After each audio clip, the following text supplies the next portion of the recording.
My name is Chloe McMullen, my centre number is 33372 and my candidate number is 2224.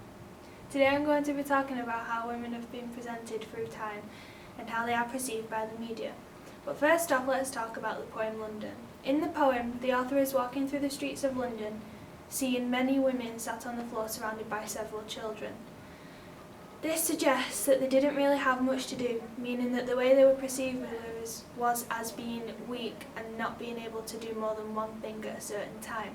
However, men on the other hand were seen as the higher class people and had better opportunities in life. However, the opposite to this would be in the poem My Last Duchess. The Duke presents his Duchess as someone who needs help with everything. That is why he painted a picture of her to get what he wanted and not what he needed. This could be shown as a sign of control, as he used the picture to control what she was doing, also by saying that she was a liar and a cheat. However, there was a lady called Emily Pankhurst who was the first suffragette woman to gain the right for women to vote. This meant that the women were then seen as more powerful and could do things by themselves. However, this also shown that women could also be controlling, and this is something that the men probably didn't like at the time. During modern day society, women are perceived as having to be models to get somewhere in life. A good example of this would be Kate Winslet. As a young child, she was told that she couldn't get acting careers as she wasn't slim enough to be in film roles. However, this was proved wrong as she starred in some of the world's biggest films. Many of these are films such as Titanic.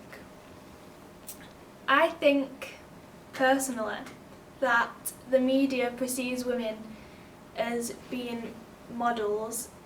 I don't think it should be able to happen because it gives teenage girls who don't necessarily feel confident in themselves a sense of false hope of having to look like that when they grow up, and it makes them feel a bit self-confident with things that they need to do.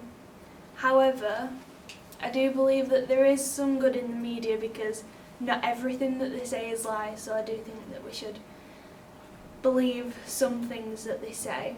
But the self-confidence issues that the media causes by perceiving women this way can sometimes lead to things such as bullying and depression and things like that, and I don't necessarily think that it's right.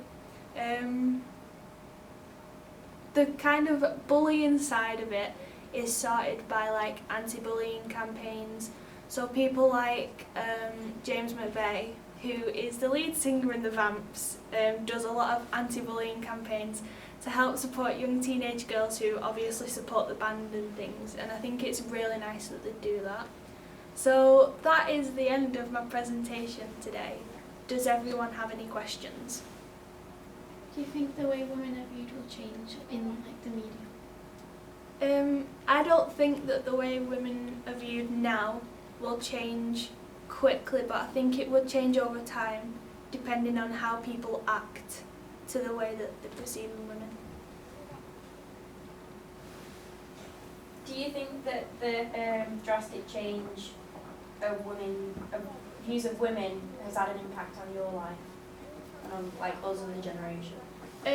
I think on teenagers it has had like an impact because I think it leads to like self-confidence, and many teenagers now don't necessarily believe in themselves or go for things that they want to do. And I feel like also being compared to other people as well, it doesn't necessarily help with where you want to get in life. Do you think that there are models that can like make women feel more confident about themselves, or like roles that women who have bigger jobs in society can make people feel good? Yeah, because you see like in some magazines there are some women that aren't necessarily slim, and then as for like not models, just like women who are powerful, I would have to go for people like Zoella who show you that to be you, you just gotta be the best you that you can be to get somewhere in life. Why do you think that the view of women changed? I think that the view of women has changed because many men do see women in a certain way. So things like TV shows and the way that they're filmed is usually filmed from the view of men. Meaning that like not many people kind of see women in a different way, so everyone just kind of goes along with what everyone else is thinking. So, do you believe that makeup is needed? I think that makeup makes certain girls feel more confident about themselves, but I don't think that it's necessarily needed to make you look any better, because in my opinion everyone's different and that's the way that they should be seen.